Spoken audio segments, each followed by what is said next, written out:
రాజన్న సిరిసిల్ల జిల్లా వేములవాడ గౌతమ్ మోడల్ స్కూల్లో ఆవరణలో ఇండియన్ మెడికల్ అసోసియేషన్ ఆధ్వర్యంలో రక్తహీనతపై అవగాహన కార్యక్రమం నిర్వహించారు. ఈ కార్యక్రమంలో ఐఎంఏ జిల్లా president Nagamalla Srinivas, vice president Chikoti Santosh Kumar, orthopaedic doctor G Praveen, మహిళా డాక్టర్లు నాగమల్ల పద్మలత, డాక్టర్ లీలా శిరీష, డాక్టర్ శోభారాణి తదితరులు పాల్గొని రక్తహీనత నివారించేందుకు జాగ్రత్తలు మరియు ఆహారపు అలవాట్లపై విద్యార్థులకు అవగాహన కల్పించారు. పాఠశాల కరెస్పాండెంట్ బూరా ఉమా రమేష్ ఈ కార్యక్రమాన్ని నిర్వహించేందుకు కృతజ్ఞతలు తెలిపారు.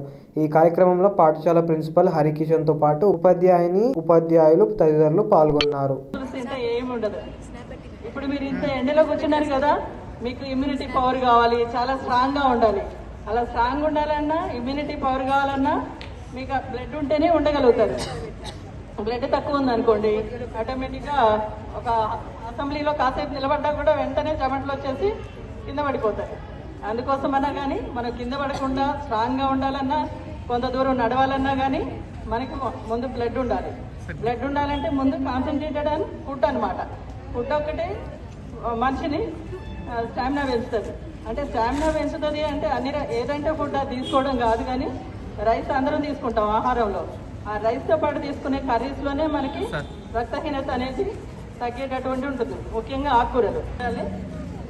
ఆకుకూరలు తీసుకోవడం, ఇంకా రెడ్ కలర్లో ఉండే ఫ్రూట్స్ అన్నింటిలో కూడా బ్లడ్ చాలా ఎక్కువగా ఉంటుంది. రెడ్ కలర్లో ఉండే ఫ్రూట్స్ పేర్లు ఏంటామా? ఇంకా ఇంకా ఇంకా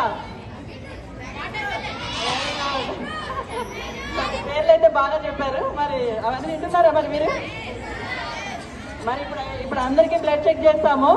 మీకు కనుక బ్లడ్ తక్కువ ఉంటే మాత్రం మీ టీచర్ ఇక్కడే ఉంచేస్తుంది. మరి మిమ్మల్ని ఎవరికైతే 10 కంటే తక్కువ బ్లడ్ ఉందో వాళ్ళని ఇక్కడే ఉంచేసి ప్రతిరోజు ఆకుకూరలు ఫ్రూట్సే పెడతాం. ఇంకా మీ స్వచ్ఛ పులుసు అనేది మీకు దొరకదు. ఇంకా